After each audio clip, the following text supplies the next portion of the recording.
شروع اللہ کا نام لے کر جو بڑا مہربان نہایت رحم والا ہے۔ تمام تعریفیں اللہ ہی کے لائق ہیں، جس نے آسمانوں کو اور زمین کو پیدا کیا اور تاریکیوں کو اور نور کو بنایا۔ پھر بھی کافر لوگ غیر اللہ کو اپنے رب کے برابر قرار دیتے ہیں۔ وہ ایسا ہے جس نے تم کو مٹی سے بنایا، پھر ایک وقت معین کیا اور دوسرا معین وقت خاص اللہ ہی کے نزدیک ہے، پھر بھی تم شک رکھتے ہو۔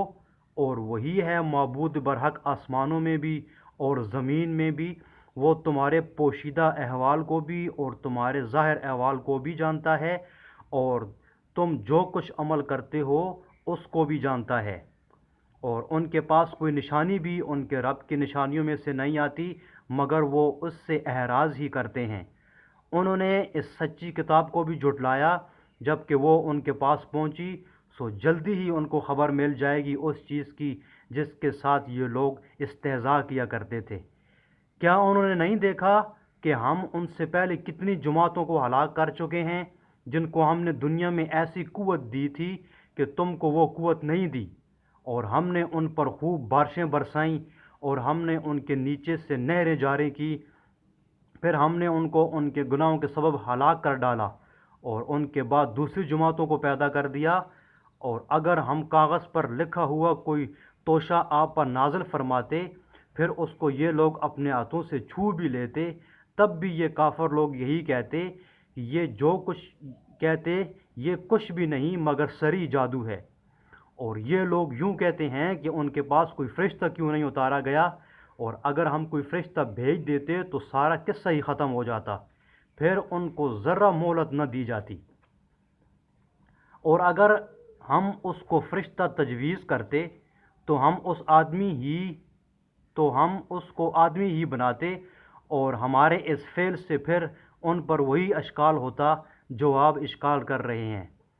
اور واقعی آپ سے پہلے جو پیغمبر ہوئے ہیں ان کے ساتھ بھی استہزاء کیا گیا، پھر جن لوگوں نے ان سے مذاق کیا تھا ان کو اس عذاب نے آ گھیرا جس کا تمسخرہ اڑاتے تھے۔ آپ فرما دیجئے کہ ذرا زمین میں چلو پھرو، پھر دیکھ لو کہ تکذیب کرنے والوں کا کیا انجام ہوا۔ آپ کہہ دیجئے جو کچھ آسمانوں اور زمین میں موجود ہے یہ سب کس کی ملکیت ہے؟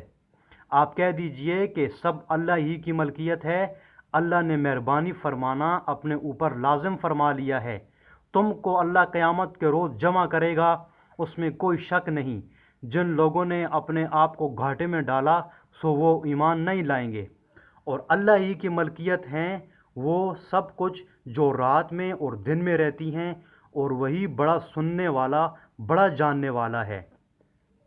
آپ کہہ دیجئے کہ کیا اللہ کے سوا جو کہ آسمانوں اور زمینوں کا پیدا کرنے والا ہے اور جو کہ کھانے کو دیتا ہے اور اس کو کوئی کھانے کو نہیں دیتا، اور کسی کو معبود قرار دوں؟ آپ فرما دیجئے کہ مجھ کو یہ حکم ہوا ہے کہ سب سے پہلے میں اسلام قبول کروں، اور تم مشرکین میں سے ہرگز نہ ہونا۔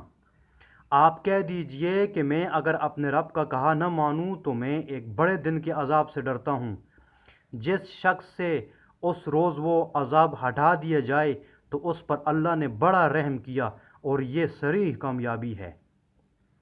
اور اگر تجھ کو اللہ تعالیٰ کوئی تکلیف پہنچائے تو اس کو دور کرنے والا سوائے اللہ تعالیٰ کے اور کوئی نہیں، اور اگر تجھ کو اللہ تعالیٰ کوئی نفع پہنچانا چاہے تو وہ ہر چیز پر پوری قدرت رکھنے والا ہے، اور وہی اللہ اپنے بندوں کے اوپر غالب ہے، برتر ہے، اور وہی بڑی حکمت والا اور پوری خبر رکھنے والا ہے۔